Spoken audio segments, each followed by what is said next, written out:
ہم اپنے آج کے سبق کا آغاز سورہ الفاتحہ سے کرتے ہیں۔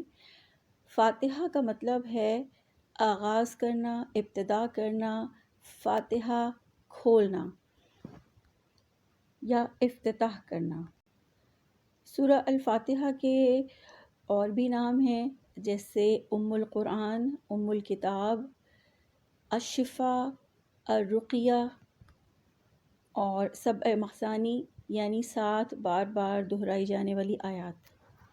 سورہ الفاتحہ کی فضیلت بیان کرتے ہوئے حضرت عبداللہ ابن عباس رضی اللہ تعالیٰ عنہ فرماتے ہیں کہ ایک دن رسول اللہ صلی اللہ علیہ وآلہ وسلم حضرت جبرائیل علیہ السلام کے ساتھ بیٹھے ہوئے تھے کہ انہوں نے اوپر آسمان پر ایک زوردار آواز سنی۔ حضرت جبرائیل علیہ السلام نے اپنا سر اوپر اٹھایا اور پھر فرمایا کہ آج آسمان کا وہ دروازہ کھولا گیا ہے جو اس سے پہلے کبھی نہیں کھلا، اور پھر فرمایا وہ فرشتہ نازل ہوا ہے جو اس سے پہلے کبھی زمین پر نازل نہیں ہوا۔ پھر اس فرشتے نے زمین پر نازل ہو کر آپ صلی اللہ علیہ وآلہ وسلم کو سلام کیا اور کہا کہ آپ کو 2 ایسے نور دیے جا رہے ہیں جو آپ سے پہلے کسی نبی کو نہیں دیے گئے، ایک سورہ الفاتحہ اور دوسرا سورہ البقرہ کی آخری 2 آیات۔ سورہ الفاتحہ ترتیب نزولی کے اعتبار سے 5ویں نمبر پر ہے اور مصحف میں پہلے نمبر پر ہے۔ گویا یہ اسلام کے بالکل ابتدائی دور میں نازل ہوئی تھی اور یہ پہلی صورت ہے جو پوری کی پوری یکبارگی نازل ہوئی۔ ہمیں احادیث سے بھی سورہ الفاتحہ کی فضیلت کا پتہ چلتا ہے۔ اللہ کے رسول صلی اللہ علیہ وآلہ وسلم نے فرمایا کہ اس کی کوئی نماز نہیں جس نے نماز میں سورہ الفاتحہ نہیں پڑھی، اور اسی طرح سے ایک اور حدیث میں فرمایا کہ جس نے سورہ الفاتحہ کے بغیر نماز پڑھی اس کی نماز ناقص ہے، ناقص ہے، ناقص ہے۔ تو ہمیں یہ پتہ چلتا ہے کہ نماز چاہے فرض ہو یا نفل ہو، انفرادی نماز ہو یا امام کے پیچھے ہو، سورہ الفاتحہ پڑھنا ضروری ہے۔ سورہ الفاتحہ میں اللہ تعالیٰ نے اپنا تعارف بیان فرمایا ہے، اور اس سورہ کے بارے میں علماء اور مفسرین کی 2 آراء ہیں۔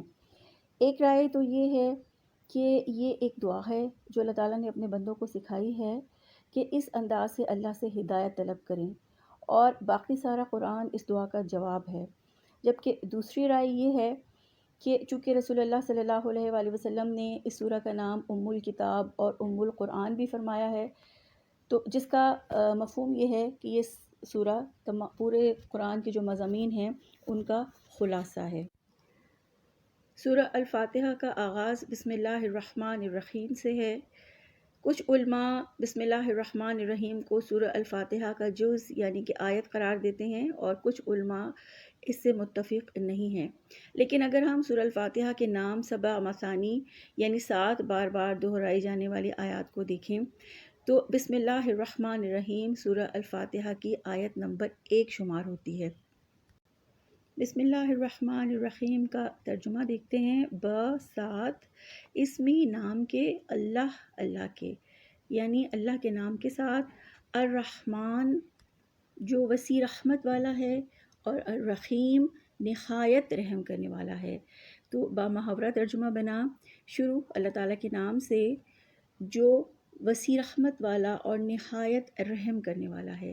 بسم اللہ الرحمن الرحیم کی تفسیر ہم اپنے پچھلے سبق میں دیکھ آئے ہیں، تو ہم آیت نمبر 2 شروع کرتے ہیں۔ آیت نمبر 2 کا لفظی ترجمہ دیکھتے ہیں۔ الحمد، تمام، حمد تعریف، للہ لام زیر لی کے لیے، اللہ ہی یعنی اللہ کے لیے ہے، رب جو پالنے والا ہے، العالمین تمام جہانوں کا۔ تو بامحاورہ ترجمہ، تمام تعریفیں اللہ تعالیٰ کے لیے ہیں جو تمام جہانوں کا پالنے والا ہے۔ حمد 2 معنوں میں استعمال ہوتا ہے، تعریف کے لیے بھی اور شکر کے لیے بھی، یعنی ہر طرح کی تعریف اللہ تعالیٰ کے لیے اور ہر طرح کا شکر اللہ تعالیٰ کے لیے۔ تو ہر طرح کی حمد و ثنا اور ہر طرح کی تعریف صرف اللہ تعالیٰ کے لیے۔ کیونکہ اللہ تعالیٰ نے زمین اور آسمان اور یہ ساری کائنات بنائی اور اس قدر مربوط اور منظم نظام بنایا کہ جسے دیکھ کر عقل دنگ رہ جاتی ہے۔ اس پر اللہ کی جتنی بھی حمد و ثنا بیان کی جائے وہ کم ہے۔ اور پھر اسی طرح سے الحمدللہ شکر کے معنوں میں بھی ہے کہ تمام شکر صرف اللہ تعالیٰ کا ادا کرنا ہے۔ اللہ نے جو نعمتیں ہمیں عطا فرمائی ہیں ان نعمتوں کے اعتراف کے طور پر الحمدللہ کہنا، یعنی اللہ کا شکر ادا کرنا۔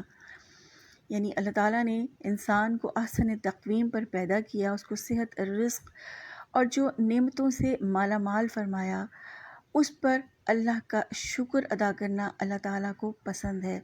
اللہ تعالیٰ نے سورہ ابراہیم میں فرمایا لَإِن شَكَرْتُمْ لَأَزِيدَنَّكُمْ، کہ اللہ کا یہ وعدہ ہے کہ اگر تم شکر ادا کرو گے تو میں تمہیں اور زیادہ دوں گا۔ تو اللہ کی نعمتوں کا شکر ادا کرنا نعمتوں میں اضافے کا باعث بھی بنتا ہے اور ان نعمتوں کی حفاظت بھی کرتا ہے۔ تو اس طرح ہر طرح کی تعریف صرف اللہ کے لیے، ہر طرح کا شکر صرف اللہ کے لیے۔ اگر انسان کے اندر کوئی خوبی، کوئی حسن یا کمال ہے تو وہ بھی اللہ ہی کا عطا کردہ ہے، تو اس لیے تعریف کے لائق صرف اللہ تعالیٰ ہے۔ احادیث سے ہمیں الحمدللہ کی بہت فضیلت پتہ چلتی ہے۔ اللہ کے رسول صلی اللہ علیہ وآلہ وسلم نے فرمایا کہ سب سے افضل ذکر لا الہ الا اللہ ہے اور سب سے افضل دعا الحمدللہ ہے۔ اسی طرح ایک اور حدیث میں فرمایا کہ الحمدللہ کہنا میزان کو بھر دیتا ہے، یعنی ایک چھوٹا سا کلمہ ہے لیکن اجر کے اعتبار سے اتنا وزنی ہوگا کہ میزان بھر جائے گا۔ اس لیے اللہ کی تعریف کرتے ہوئے، اللہ کی حمد و ثنا بیان کرتے ہوئے اور اللہ کا شکر ادا کرتے ہوئے الحمدللہ کہنا چاہیے۔ ہم ویسے اپنی زبان میں اللہ کا شکر بھی ادا کرتے ہیں، یعنی اللہ کا شکر ہے، ہم ایسے بھی کہتے ہیں اللہ کی نعمتوں کے اعتراف پہ، لیکن اگر ہم الحمدللہ کہیں تو اس میں ہمیں زیادہ اجر ہے، کیونکہ اللہ کے رسول صلی اللہ علیہ وآلہ وسلم نے فرمایا کہ قرآن کے ایک ایک حرف پہ 10 نیکیاں ہیں۔ تو اس طرح اگر ہم الحمدللہ کہیں گے تو ہماری نیکیوں میں اضافہ ہوگا، ہمیں زیادہ اجر ملے گا۔ الحمدللہ، تو تمام تعریفیں، تمام شکر کس کے لیے ہیں؟ اللہ کے لیے۔ اللہ تعالیٰ کا ذاتی نام ہے اور اس کا استعمال کسی اور کے لیے جائز نہیں ہے، یعنی تمام تعریفیں اللہ ہی کے لیے خاص ہیں۔ اللہ یعنی معبود حقیقی، جس کا مطلب ہے کہ حقیقت میں ہر طرح کے نفع نقصان کا مالک صرف اور صرف اللہ تعالیٰ ہے، کائنات کا خالق، پروردگار اور عبادت کے لائق صرف اللہ ہے۔ رب العالمین، رب اللہ تعالیٰ کے اسماء حسنہ میں سے ہے، جس کے معنی ہیں ہر چیز کو پیدا کر کے اس کی ضروریات مہیا کرنے اور اس کو تکمیل تک پہنچانے والا، یعنی کسی چھوٹی سی چیز کو بتدریج نشو و نما دے کر اس کو بڑا کرنے والا رب ہے۔ جیسے ایک چھوٹے سے بیج کو بڑھاتے بڑھاتے ایک تناور درخت بنانے والا، یا ایک چھوٹے سے سیل یا خلیے سے بچہ اور پھر اس بچے کو بڑھا کر ایک طاقتور انسان بنانے والا، یہ رب ہے۔ العالمین یعنی تمام جہانوں کا، عالمین عالم کی جمع ہے، اور اللہ تعالیٰ کی ربوبیت کاملہ کو واضح کرنے کے لیے عالم کی بھی جمع لائی گئی ہے، اور اس سے مراد تمام مخلوقات کے علیحدہ علیحدہ عالم ہیں، یعنی عالم الغیب ہے، عالم الشہادہ، عالم انس یعنی انسانوں کا عالم، اور عالم جن، عالم ملائکہ وغیرہ۔ اس طرح ہر عالم کی سینکڑوں اور ہزاروں اقسام بن جاتی ہیں، اور ان تمام عالموں کی تربیت اور پرورش کرنے والی صرف اللہ ہی کی بلند و برتر ذات ہے۔ اس لیے ہر طرح کی تعریف کا مستحق بھی صرف وہی ہے جو تمام جہانوں کی تربیت کرنے والا ہے۔ آیت نمبر 3 ہے الرحمن الرحیم۔ رحمان بہت مہربان، الرحیم نہایت رحم کرنے والا۔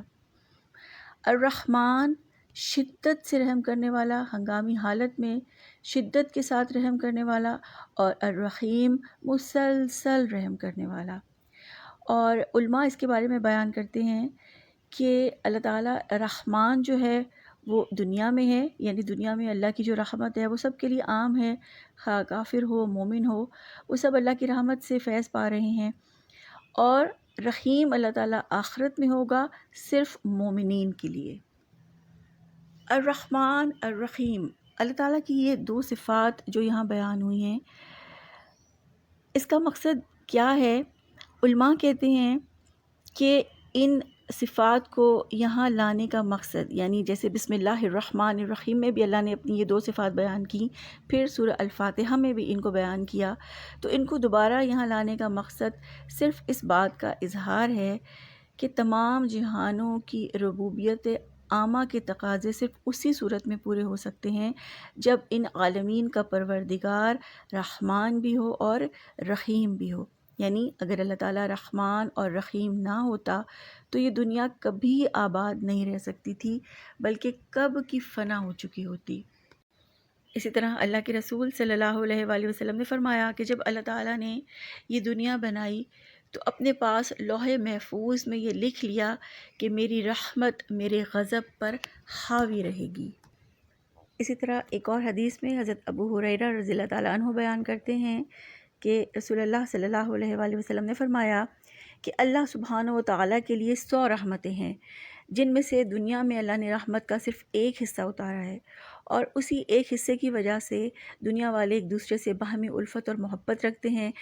اسی کی وجہ سے وحشی جانور بھی اپنے بچے سے الفت رکھتا ہے۔ پھر فرمایا جبکہ باقی 99 حصوں کو اللہ نے قیامت کے لیے رکھ دیا ہے، اور ان سے وہ اپنے بندوں پر قیامت کے دن رحم فرمائے گا۔ اور صحیح مسلم کی ایک روایت سے پتہ چلتا ہے کہ قیامت کے دن اللہ تعالیٰ اپنے اس ایک حصے کو بھی اپنے 99 حصوں میں شامل کر کے 100 حصے اپنی رحمتیں پوری کر کر اپنے بندوں پر رحم فرمائے گا۔ آیت نمبر 4 ہے مالکی یوم الدین۔ مالکی مالک ہے، مختار کل ہے، یوم دن، الدین جزا اور سزا کا یا بدلے کا۔ تو با محاورہ ترجمہ بنا کہ مالک ہے جزا اور سزا کے دن کا۔ دین کے دو معنی ہیں، ایک بدلہ اور جزا سزا، یا دوسرا معنی ہے اس کا طریقہ، یعنی جیسے دین اسلام۔ اللہ تعالیٰ نے قرآن پاک میں فرمایا کہ بے شک اللہ تعالیٰ کے نزدیک دین اسلام ہے، لیکن یہاں اس آیت میں دین سے مراد بدلے کا دن ہے، یعنی قیامت کا دن ہے، جزا اور سزا کا دن ہے۔ تو اللہ تعالیٰ جزا اور سزا کے دن کا مالک ہے۔ اگرچہ اللہ تعالیٰ نے دنیا میں عارضی طور پر بھی کئی لوگوں کو ملکیت کے اختیارات دے رکھے ہیں، لیکن آخرت میں تمام اختیارات کا مالک صرف اور صرف اللہ تعالیٰ ہی ہوگا۔ اس دن کوئی فیصلہ اللہ کی مرضی کے خلاف نہیں ہو سکے گا، کوئی سفارش، کوئی دوستی، کوئی تجارت کام نہیں آئے گی، اور ہر طرح کے فیصلے کا اختیار صرف اللہ کے پاس ہوگا۔ اللہ جسے چاہے گا عذاب دے گا، جسے چاہے گا اپنی نعمتوں سے نوازے گا۔ حدیث سے ہمیں پتہ چلتا ہے کہ قیامت کے دن اللہ تعالیٰ آسمانوں کو اپنے دائیں ہاتھ میں لپیٹے گا اور فرمائے گا کہ میں بادشاہ ہوں، میں زور آور ہوں، آج تکبر کرنے والے کہاں ہیں؟ اور زمین کو اپنے بائیں ہاتھ میں لپیٹے گا اور فرمائے گا کہ میں بادشاہ ہوں، میں زور آور ہوں، وہ کہاں ہیں جو زمین میں تکبر کرتے تھے؟ تو مالکی یوم الدین کہ اللہ تعالیٰ قیامت کے دن ہر ایک کو اس کے اچھے اور برے اعمال کے مطابق جزا اور سزا دے گا۔ دنیا میں بھی اگرچہ مکافات عمل کا ایک سلسلہ کسی حد تک جاری رہتا ہے، تاہم اس کا مکمل ظہور آخرت میں ہوگا، اور آخرت میں اللہ تعالیٰ ہر شخص کو اس کے ہر اچھے یا برے عمل کے مطابق اس کو جزا اور سزا دے گا۔ اب یہاں ایک سوال یہ ذہن میں آتا ہے کہ اگر اللہ تعالیٰ رحمان ہے، رحیم ہے، تو پھر اللہ سزا کیوں دے گا؟ تو اس کا جواب یہ ہے کہ اللہ تعالیٰ رحمان ہے، رحیم ہے، اس میں کوئی شک نہیں، لیکن اللہ تعالیٰ بے انصاف نہیں ہے۔ اللہ تعالیٰ عدل اور انصاف کو پسند کرتا ہے اور عدل اور انصاف کرنے والا ہے۔